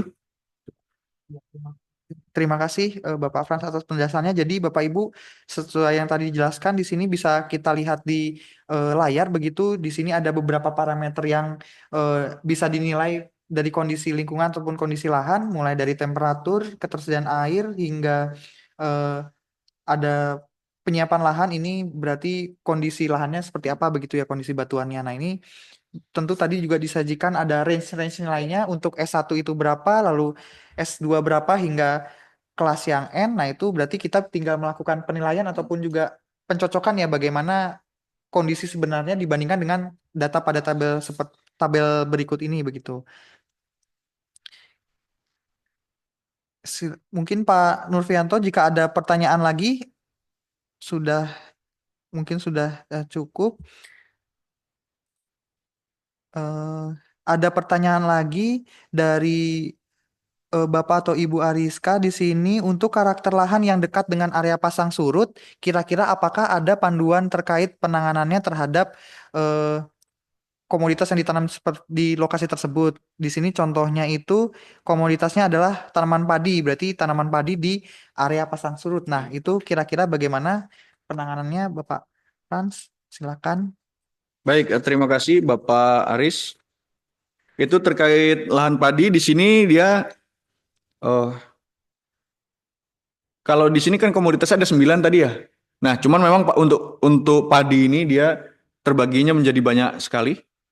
Dia ada padi seperti tadi saya sampaikan di contohnya kan padi gogo, tapi juga ada padi sawah irigasi, tada hujan, kemudian pasang surut pun termasuk. Ini bisa saya coba izin saya bukakan dokumennya nggih. Share. Maaf, sudah terlihat belum? Nah, nih. Ini pada dokumen ini nih dia untuk terutama tanaman padi, dia ada tuh sawah rawa lebak, kemudian nah ini B5 dia juga mengatur terkait sawah rawa pasang surut. Seperti itu. Jadi memang di dokumen ini dan juga di Juknis yang tadi saya sampaikan yang lebih lengkap lagi itu sudah mengatur terkait beberapa komoditas dengan karakter lahan yang berbeda seperti itu. Mungkin itu. Terima kasih Pak Frans atas penjelasannya. Jadi tadi untuk menjawab pertanyaan Bapak atau Ibu Ariska ini ada berbagai jenis tipologi padi begitu ya. Betul. Ada untuk padi irigasi, lalu tadi padi tada hujan, padi pasang surut lebak dan juga tadi padi gogo. Nah, Oke. itu sudah tersedia kesesuaian lahannya dalam dokumen SNI-nya. Nah, mungkin tadi Pak Frans sudah menunjukkan nih di layar apa dokumen SNI-nya. Nah, kira-kira untuk Bapak Ibu hadirin di sini jika ingin mengakses ataupun membaca dokumennya itu kira-kira aksesnya di mana nih? Baik. Jadi Bapak Ibu yang ingin mengakses dokumen ini itu bisa diakses melalui website akses /sni.bsn.go.id. Saya share via chat Bapak Ibu. Sebentar. Diakses. Nah, seperti ini. Akses /sni.bsn.go.id. Nah, nanti di situ silahkan Bapak Ibu login, registrasi terlebih dahulu, kemudian bisa mengakses seluruh dokumen SNI yang diterbitkan oleh BSN. Tetapi Bapak Ibu menjadi catatan untuk akses dari dokumen itu tidak bisa di-download, artinya bisa dibaca hanya di website itu sendiri. Karena kalau misalnya memang mau mendownload, itu dia merupakan dokumen negara yang berbayar. Oh, Jadi ada mekanismenya tersendiri. Tapi kalau dari sini bisa dibaca secara bebas untuk semua SNI yang sudah diterbitkan oleh BSN. Seperti itu. Baik, terima kasih penjelasannya. Berarti tadi bisa diakses pada situs ini akses sni.bsn.go.id. Nah, di situ Bapak Ibu bisa daftar dan juga registrasi mudah juga ya proses pendaftarannya, lalu login. Setelah itu bisa membaca dan juga mempelajari secara online begitu ya, tidak Betul. bisa di-download dokumen dari SNI untuk pemetaan kesesuaian lahan ini. Tetapi tidak hanya SNI sumber daya lahan saja ya, untuk Untuk semua semua SNI SNI yang ya. diterbitkan oleh BSN bisa Nah, diakses dari situ. jadi Bapak Ibu bisa mengakses semua dokumen SNI, tetapi hanya bisa dibaca online begitu, tidak boleh di-download. Jadi bisa dibaca dan juga dipelajari. Nah, kira-kira seperti itu. Pesan sponsor lagi saya menyampaikan, mengingatkan untuk Bapak Ibu untuk mengisi link presensi sosialisasi online, karena dari presensi nanti akan mendapat sertifikat dan juga materi begitu yang bisa di-download dan juga dipelajari. Selain presensi dan juga daftar hadir, Bapak Ibu juga dimohon untuk mengisi survei kepuasan masyarakat, survei persepsi kualitas pelayanan, dan juga survei persepsi anti korupsi. Nanti linknya bisa dibuka di kolom chat. Nah, mungkin untuk sesi yang terakhir kita punya kira-kira 20 menit terakhir. Ini Bapak Ibu apakah ada yang ingin ditanyakan kembali sebelum Izin ditutup dan nambah, juga disimpulkan? Ya, izin nambah, silakan Pak. izin nambah ya Mas Oka. Oh, silakan Pak Rudi jika ingin Eh, menambahkan. Baik, terima kasih Mas Oka. Jadi mungkin berkaitan dengan pertanyaan Pak Ariska Robani ya. Hmm. Jadi itu kan berkaitan tentang padi di daerah pasang surut. Alhamdulillah mungkin SDLP sudah berkali-kali menangani proyek pasang surut. Mungkin mulai dari Sumatera Selatan, kemudian di Kalimantan Selatan. Sehingga katakanlah kalau bagaimana penanganan atau misalkan menanam padi di daerah pasang surut, silahkan datang ya Pak Ariska ini ke SDLP. Di sini kita dokumentasi sudah komplit Pak. Jadi dari penanganannya, dari rekomendasi segala macam. Insya Allah kalau misalkan Bapak bisa datang ke kantor misalkan akan banyak sekali studi kasus di mana, dan bahkan mungkin saat ini sebagai informasi saja kita sedang menangani di food estate di Merauke yang mungkin ada yang memang daerah pasang surutnya gitu. Jadi intinya kan silahkan kalau misalkan mau mencari informasi silahkan datang ke kantor. Nanti mungkin kalau secara online barangkali mungkin saya nggak tahu ya, karena kan dokumen-dokumen lama ya, karena kan memang kegiatan survei di pasang surut memang kita lakukan tahun-tahun 90, tahun 80 gitu ya, sehingga apakah sudah tersedia dalam bentuk online atau enggak saya mungkin kurang tahu. Mungkin gitu aja Mas, terima kasih. Ya, terima kasih Pak atas informasinya. Jadi betul sesuai dengan informasi yang disampaikan Pak Rudi tadi, bahwa BSI PSDLP ini sejak lama begitu sudah mempelajari ataupun juga mengkaji karakteristik dari berbagai jenis agroekosistem begitu ya Pak, termasuk tadi sawah pasang surut. Jadi Bapak Ibu nanti bisa mengakses ataupun juga bertanya begitu bagaimana sih dokumentasi dari kegiatan pasang surut, termasuk nanti rekomendasi yang dihasilkan, lalu juga bagaimana teknologi yang cocok. Nah, itu bisa ditanyakan ataupun juga berkonsultasi langsung dengan BSI PSDLP. Nanti mungkin akan kita share juga cara mengaksesnya. Nah, mungkin karena sudah menunjukkan pukul 10.40, mohon izin saya menyimpulkan ataupun juga menutup dari kegiatan diskusi pada kesempatan kali ini. Mungkin sebelum saya menutup, mohon izin Bapak Ibu untuk menyalakan kamera, begitu kita melakukan dokumentasi terlebih dahulu sebagai kenang-kenangan begitu. Silakan Bapak Ibu jika berkenan menyalakan kamera untuk mengambil dokumentasi.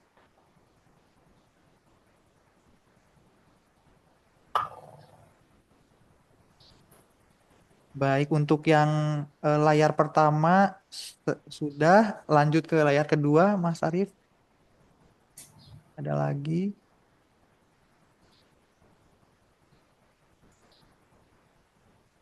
Oke, sudah cukup. Ya, terima kasih Bapak Ibu atas perhatian dan juga perkenannya, ini sudah membuka kamera dan juga diambil dokumentasinya. Nah, ini izinkan saya untuk menutup dan juga menyampaikan eh, ringkasan dari pertemuan kali ini.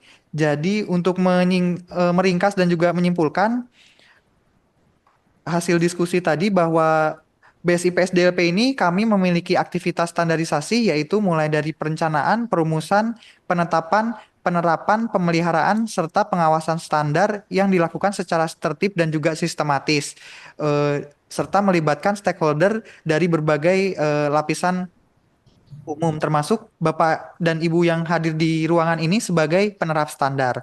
Nah, dalam hal standar sumber daya lahan pertanian, BSI PSDLP ini telah melakukan kegiatan standarisasi untuk penyusunan informasi geospasial tematik pertanian, khususnya untuk peta kesesuaian lahan skala 1/50.000 untuk 9 komoditas pertanian strategis di Indonesia melalui penetapan dan juga penerbitan SNI 8474 tahun 2018 tentang penyusunan peta kesesuaian lahan untuk komoditas pertanian strategis semi detail skala 1/50.000. Nah, standar ini diharapkan dapat mendukung produksi pertanian untuk mencapai swasembada pangan di Indonesia. Nah, metode penilaian kesesuaian lahan yang digunakan dan juga distandarkan ini menggunakan metode pencocokan atau matching methods, di mana dilakukan pencocokan parameter kualitas tanah dan juga kualitas lahan serta karakteristik biofisik untuk menghasilkan kelas kesesuaian lahan, mulai dari kelas S1, S2 hingga S3 serta N, di mana S1 ini adalah kelas kesesuaian lahan yang sesuai, yang kedua yaitu adalah cukup sesuai, dan kelas S3 yaitu sesuai marginal, serta N itu tidak sesuai. Nah, informasi yang disajikan dalam peta kesesuaian lahan ini dapat dijadikan rekomendasi dan juga panduan awal bagi penerap standar, yaitu Bapak Ibu sekalian, untuk menentukan intervensi teknologi pertanian yang tepat dalam produksi dan budidaya pertanian. Nah, kira-kira seperti itu ringkasan dan juga penutup yang bisa saya sampaikan. Mohon maaf jika ada kesalahan ataupun juga kekurangan dalam penyampaian yang dilakukan pada kesempatan kali ini. Saya mewakili BSI PSDLP undur diri dari kegiatan ini. Billahil taufik wal hidayah. Wassalamualaikum warahmatullahi wabarakatuh. Waalaikumsalam.